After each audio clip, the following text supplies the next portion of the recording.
Hello, dear friends. You are on the Liwa channel, and today we have some interesting bunch of headlines to go through. Then the first one is going to be the war games. The the Congress was playing a war game simulating a Chinese invasion of Taiwan. It's hilarious. Some people may think it's clearly psychotic, but still hilarious. The other piece of headline is going to be Xi Jinping called the president of Ukraine, Zelensky. And after that, we'll look into this kind of funny news where these two well-known Russian pranksters called the head of the Fed, and it will be interesting to hear what what the head of the Fed said, because things are not really looking good economically. So it's kind of good to hear from somebody who thinks he's talking to somebody else. The other news here is going to be Sudan's army and the truce and what's going on there. And lastly, we'll end with the passing of Jerry Springer. So without any further ado, let's start. So this is a video. I don't think they'll hit me for this.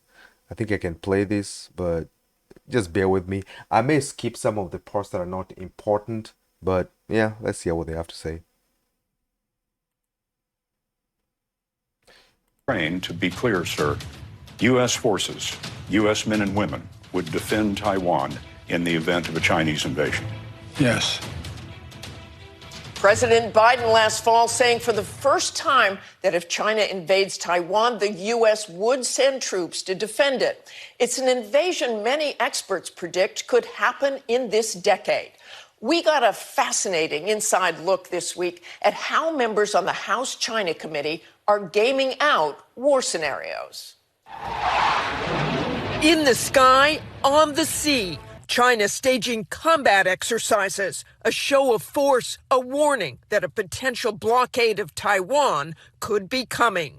The Chinese army even releasing this simulation of how they'd attack the nearby island, a self-governed democracy that China claims as its own territory. But on Capitol Hill this week, lawmakers staged their own simulation. Tonight is not about a desire for war. It's certainly not about playing frivolous games. It's about prevent war games. China Committee Chairman Mike Gallagher and Ranking Member Raja Krishnamurthy set up the exercise with the Center for New American Security. This game is going to be a Chinese invasion of Taiwan set in 2027. What exactly do we know right now about their mobilization effort? Members from both sides of the aisle coming together, politics set aside. There's Virginia Republican Robert Whitman and Massachusetts Democrat Jake Auchincloss, the members taking on the role of advisors to the president. What have we communicated to expats and students who are in China right now? This is part of what you get to decide. That's Stacey Pettijohn, a senior fellow from CNAS, acting as the game master. The chairman of the Joint Chiefs can't pick up the phone and talk to his PLA counterpart. Correct. Unfortunately, General Holmes is cut off. Retired General Mike Holmes is playing the role of chairman of the Joint Chiefs, laying out to members what military options there are. The biggest benefit from fighting from a distance is that you preserve and protect your forces. But diplomatic and economic options are on the table as well. Many of our allies agreed to take part in economic activities with us as a precursor to these conversations. Has there been any activity at the United Nations yet? After debating how the U.S. should react, lawmakers took a vote announcing their move. We will be standing with our friends in Taiwan. We have forces in the region that are pre-positioned. We're surging forces in the region. We are also prepared to impose maximum economic pressure in the event of an invasion, including sanctions against most major Chinese banks, including kicking China off the SWIFT system. But wait a minute. Chinese authorities, played by CNAS staffers, quickly counter, surging troops, forcing a communications blackout in Taiwan, and banning exports of electronic goods to the U.S. So that means we are going after companies like Apple, Dell, HP. You want a new iPhone? Guess what? You're not going to get it. Lots of questions, lots. Okay, guys, so you kind of get the picture. Um, bro, I don't know what to think about this. It's both as being funny, and then I remember we are talking about a possible nuclear escalation, and then so first of all, we're talking to people who basically have almost no knowledge of warfare. I think they mentioned that one of the guys there is a retired general, but that's it, really. And even a retired general at this time, if you look at what's going on in Ukraine, even a retired general will know something, will have information, but to be quite honest with you, you have to be very updated because things are changing really fast. The way wars were fought before is not the same way. We have drones in the air, we have satellites being used in combat zones. I mean, it's crazy. But I don't know what to think about. I mean, you guys tell me what to think. I don't really want to take sides in many of these things, but this is kind of scary because so first of all, I'm seeing some of these guys are pretty young. I don't know whether they actually believe what they're saying because however they think that kind of a conflict may go, I promise you it's not going to go any way that they think it's going to go. It just isn't. I'm but I want to emphasize on the scary part. It's kind of scary that we're watching lawmakers playing games like this on TV. Are they concerned about what the people who voted for them are going to think about this? Because I don't know about voting for a politician who goes to do this kind of stuff. I mean, you guys can tell me in the comments, those people who know the US political system more than I do. I mean, tell me, is this usual? Because this is the first time I've run into something like this. But I mean, that's all I can say. I mean, we are living in really strange times. I mean, these are just strange times. I never believed I could see something like this. And you know, some of you may think I'm overreacting, which is fine. But remember, if you have seen something like this before, well, you have the advantage here. I have never seen politicians playing board games simulating war and on camera. So the first thing is the Chinese obviously can see this if we can see this. So I don't understand the point of this. I mean, by point, I mean, I don't understand who is the target audience for this. Is this the average taxpayer? Is this the Chinese government? Uh, and for the first time, so and the other thing you notice, they said they all left their differences aside for this one thing. So that's a little bit worrying too when you hear politicians coming together, but they're coming together for something this interesting. Listen, that's all I'm gonna say. I don't want to get myself in trouble, so this is all I'm gonna say about that. But let's move to the next piece of news. Um, so, so Xi Jinping gave a call to Zelensky. Remember, I don't know whether you guys were watching the news. They were saying that Xi Jinping was being given a lot of pressure to call Zelensky after he met with Vladimir Putin. And I think eventually this happened. I have a friend of mine who was saying that there's a possibility. Remember that gaffe or something a Chinese ambassador said about questioning the sovereignty of some ex-Soviet states. So I don't know whether that put pressure on the Chinese and they decided to go ahead and call Zelensky, but you know. So Chinese leader Xi Jinping, and this is from NPR. I always like to name the sources so that you're aware because some of these news organizations are funded by their governments. Can't remember who funds NPR. I think it's publicly funded, which may be equals to government funded. I don't know.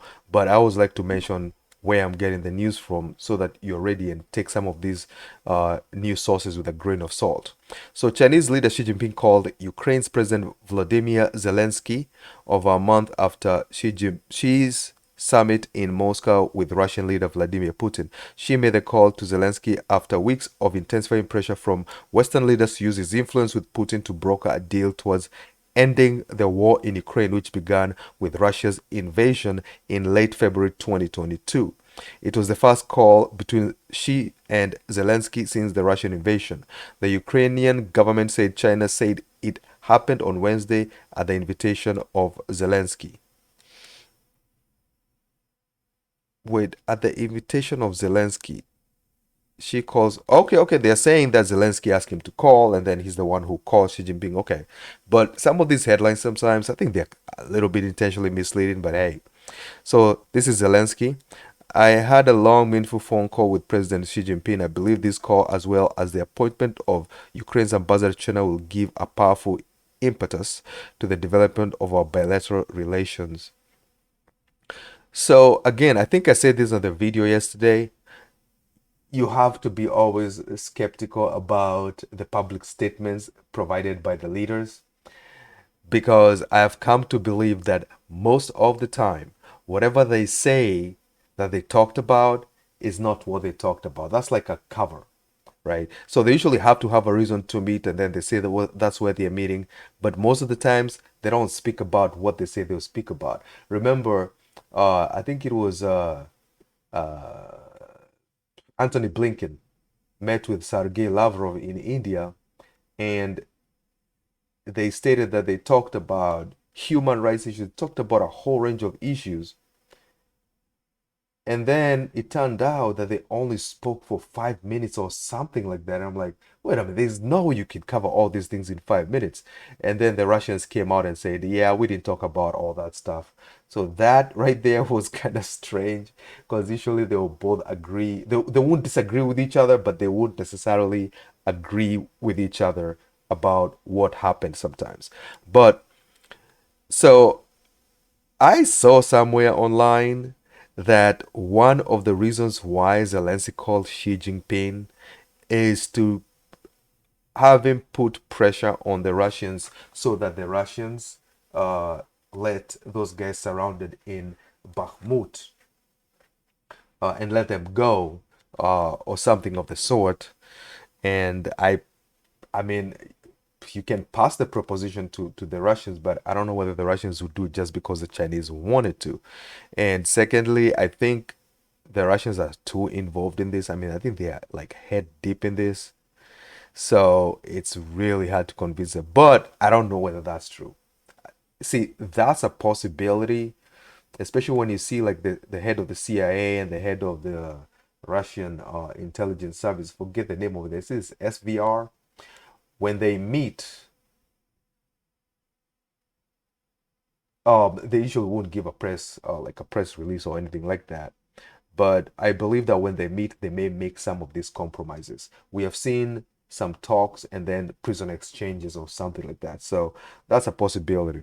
So, but this is a positive development. I mean, if it ends in any way to ease this conflict and, people stop dying, I mean, it's worthwhile, and, I'm fine with that.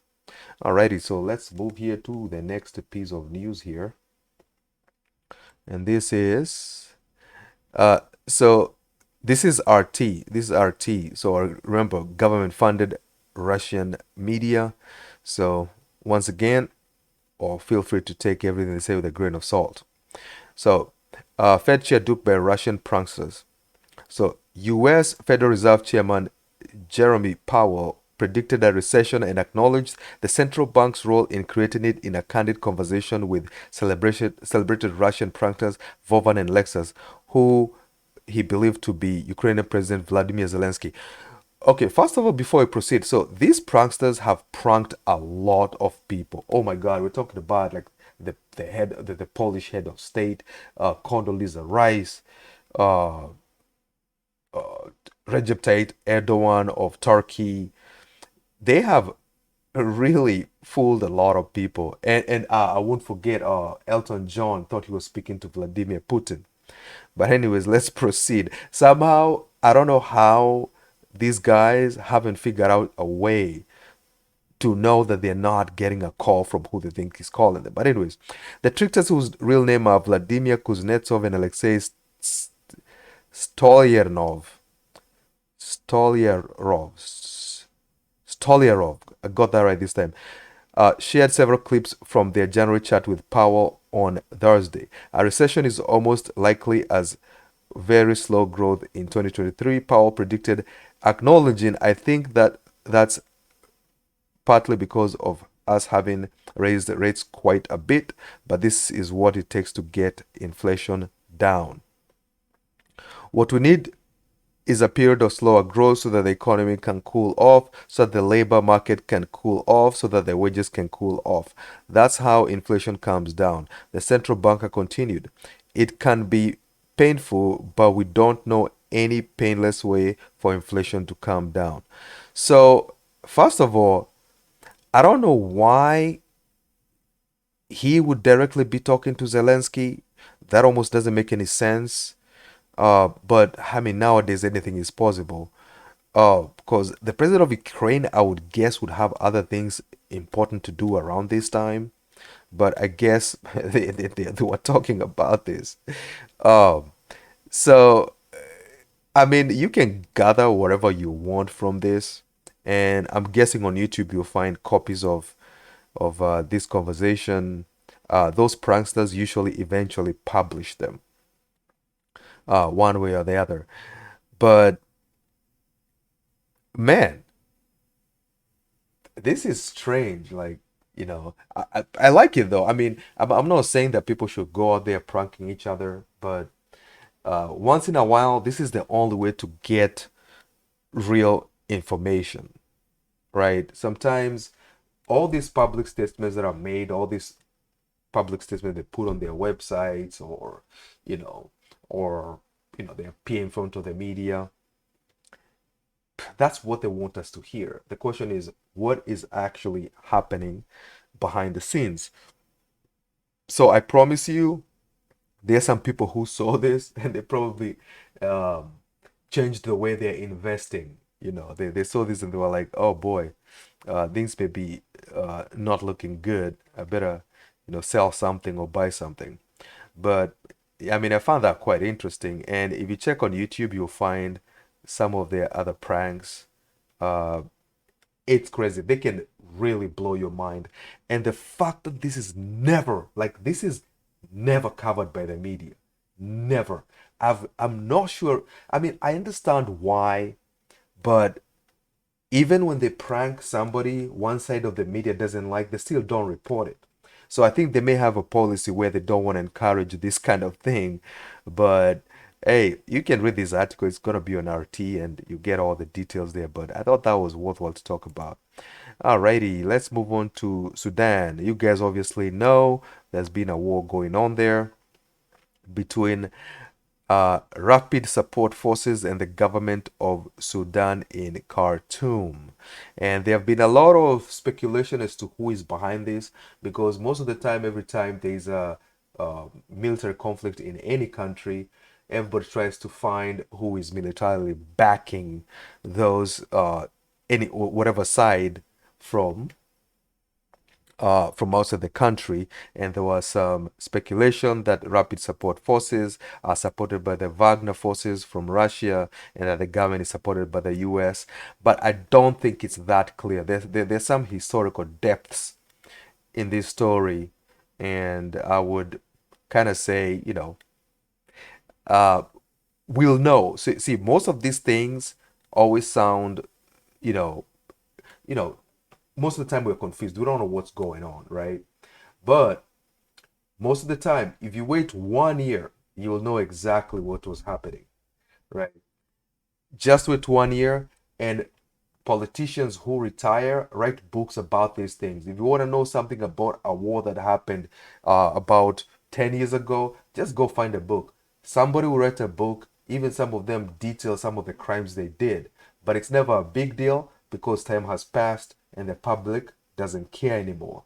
So, I mean, but let's go through this real quick. The Sudanese army and the paramilitary Rapid Support Forces have agreed to extend their ceasefire amid ongoing violence in the capital Khartoum. Again, this is Al Jazeera. I forgot to mention this is Al Jazeera. It is, I believe, owned by the Qatari royal family, so we can still call that government funded. And they may have, since they're from a majority Muslim country, they may have interest in Sudan. So whatever they say, just take it as information. You don't have to believe it. So the Sudanese army and the paramilitary rapid support forces RSF have agreed to extend their ceasefire amid ongoing violence in the capital Khartoum and Western Darfur region. Okay, so I wasn't aware this has extended all the way to Darfur, but it makes sense because RSF, Rapid Support Forces, who we called back in the day Janjaweed, but they had some repackaging. They rebranded themselves, and now they are not looking like pirates of the desert. Now they're starting to look a little bit professional, sort of, kinda. And they were also used in the war in Yemen. And I think just because, and it's actually interesting that this conflict in Sudan started right after hands were shaken in Yemen between the Saudis and the Iranians. So it's fascinating that that this is happening now. So they have been making these ceasefires. Not sure why, but this is a good sign. You see, these ceasefires here, because they say in the final hours of repeatedly broken 3-day truce due to end at midnight 2200 hours on Thursday, the army said it will extend the ceasefire for an additional 72 hours following mediation efforts from Saudi Arabia and the United States. So this is a good sign. They're not going all out. And the other thing about this conflict, to me, that is, I may be wrong about this, but to me, there doesn't seem to have clear lines of divisions between the two of them on ethnic lines. So I don't think this is quite an ethnic conflict, but if you guys know, go ahead and tell me in the comments below, and I will be glad to respond. Okay, so yeah, the White House said it's concerned by the ceasefire violations, adding that the situation could worsen at any moment and urging US citizens to leave within 24 and 48 hours. Wait a minute, there's still Americans in there? That's crazy. I'm not laughing at them being there. I'm just surprised that they're still in there. The last time I saw the news, they were saying that they have been flown, and apparently they may have been a military kind of one of those black ops kind of thing to get them out. And probably they'll make a movie about that next year, Saving Khartoum or something like that, right? Yeah, unfortunately, also people have died, and I've seen some really, really insane videos, which I really, really would not want you to watch. They're not like really gruesome that people are being killed, but people are getting beat up, and I really don't like watching that, Hey, but I hope eventually they I hope eventually they, sorry, I was focusing on this headline here to see what to report to you guys next. And yes, remember to subscribe, like, and let's move on to the next news here. Alrighty, so I don't know whether you guys know Jerry Springer, and again, BBC News. They say they're publicly funded, but you can still call them state funded. That's fine. They would have a problem with that, but take everything with a grain of salt. So Jerry Springer, I don't know whether you guys know him. He was the guy who had a show. Really. I don't know how to describe the show, but it was a lot of drama. I don't know whether they have a video here. Let's see whether... Well, Jerry Springer, the godfather of the confessional chat show, is here. Are you ashamed of it? The show's stupid, but I've always thought the show's stupid. Ashamed not. Shouldn't you be? No, not any more than a journalist should be doing the news. Because, for example, you would make a living. Let's say you're a journalist. Let's say you do the news every night. Every night you tell stories about very bad things, and it's very profitable for the station. You're not necessarily helping the people you talk about. Newspapers are in that business all the time. You could decide only to put well-scrubbed, wealthy people that speak the Queen's English on television and just do that. But that wouldn't reflect the. So, anyways, that is Jerry Springer, and I think this is one of his shows. They have been blocked. Um, but it was a show of people cheating on each other, people, um, all that kind of family drama. I think you guys know who Jerry Springer is. I don't think I need to explain really much. And yeah, the audience would actually chant Jerry, Jerry, Jerry. So it's sad he's dead. But I don't think he intentionally harmed anybody, as far as I know. Uh, some people may argue that the show was very culturally harmful, but God, nowadays what isn't, right?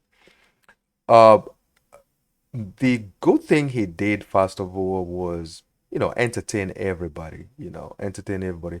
Some countries that his show was banned. A lot of people, especially, they tried to play Jerry Springer in some African countries, and Africans were like, what the hell? And they, but yeah, he passed away. He was an entertainer, and hey, a lot of people will miss him. He entertained people for a long time. And rest in peace, Senor Jerry Springer. But anyways, that's all I have for you for today. Thank you for joining me again. My name is Makeri. Like, subscribe, and join our channel. And if you guys have any suggestions as to what to do with this channel, I mean, it's new. We are all going to grow together. Very soon, this channel will have a whole lot of subscribers. I have helped other channels grow. And for the first time, I decided, you know what? No, actually, this is my second channel. I forgot to mention that. I have another channel.